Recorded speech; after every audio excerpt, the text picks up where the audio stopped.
Duta Besar Amerika Serikat menemui pimpinan PKS.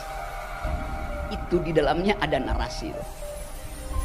Bukan PKS menemui Duta Besar Amerika, Mr. King yang orang Korea itu.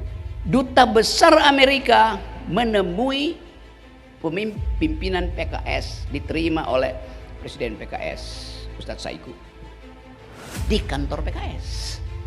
Coba Anda tafsirkan misalnya tuh. Apa intinya?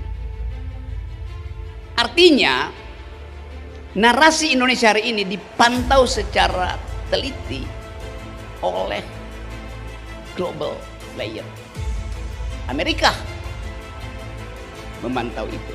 Pertama, jadi keterangan pertama dari narasi adalah bagian-bagian yang tidak bisa kita analisis, yang sebetulnya tersamar, bisa kita pastikan bahwa ada sesuatu mengapa dubes Amerika datang ke kantor PKS.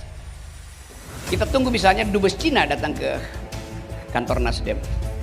Kita mau tunggu. Kan begitu kalau kita membaca narasi kan.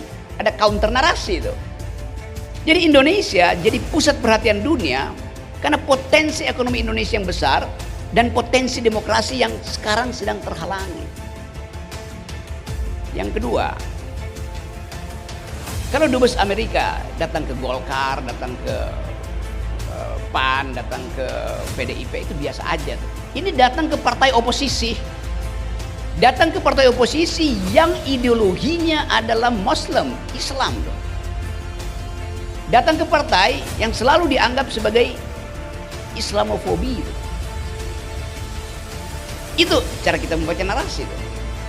Kalau kita lihat sebetulnya keterangan-keterangannya pasti akan diberi keterangan oleh humas, nggak mungkin humas duta besar, juru bicara kedutaan Amerika mengucapkan konferensi persnya, nggak mungkin tuh. Karena bagi Amerika yang dia ucapkan itu silahkan ditafsirkan oleh negara di mana dia tinggal. Itu bahasa-bahasa diplomasi. Nggak mungkin Amerika mesti terangkan kenapa dia bertemu dengan dubes Amerika, dengan PKS. Pasti Joe Biden telepon dia malam-malam, segera temui PKS. Kenapa? Karena ada ketidakpastian masa depan Anies. Dengan mudah kita, masa dubes Amerika datang ke situ untuk makan dendeng asapnya Aceh, kan nggak mungkin gitu. Jadi ada yang kita sebut sekarang, saya cariin istilahnya ya, ada urgensi. Urgensi ini yang akan ditafsirkan oleh Cina. Mengapa dubes Amerika datang ke PKS? Urgensi ini akan dibahas di dalam forum Eropa. Apakah Amerika ingin memberi sinyal bahwa kami mendukung proses demokratisasi di Indonesia? Pasti itu. Karena Amerika punya point of view bahwa di mana ada kemacetan demokrasi, dia akan intervensi atas dasar konstitusi Amerika. Amerika akan anggap di mana tidak ada kebebasan, di situ ada bahaya kumpulan negara yang akan mengusir Amerika.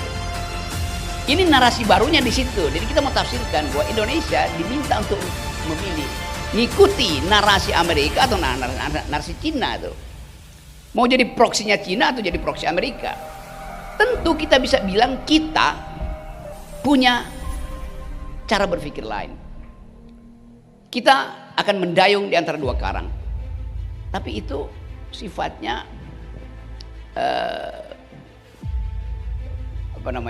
normatif aja.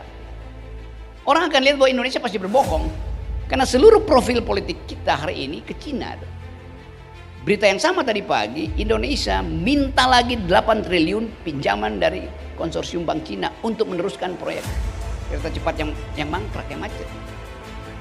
Jadi kita akan terjebak di dalam debt trap yang kita tahu kebiasaan Cina itu kasih diumpankan terus utangnya kemudian diambil alih di belakang. Ini juga dihitung oleh Amerika bahwa di Asia Tenggara itu beberapa port itu udah dikuasai Cina. Tadi malam saya diskusi dengan Pak Humam. Itu artinya persiapan perang di Cina Selatan itu udah tersedia infrastrukturnya bagi Cina. Bagi Amerika dia nggak punya infrastruktur perang di sini kecuali armada ke-7 Seven Fleet yang mondar-mandir di kawasan Indo-Pasifik. Jadi kita mau lihat tadi narasi baru ini relevan betul ini yang dipilih oleh teman-teman di Aceh. Perlukah narasi baru untuk Indonesia?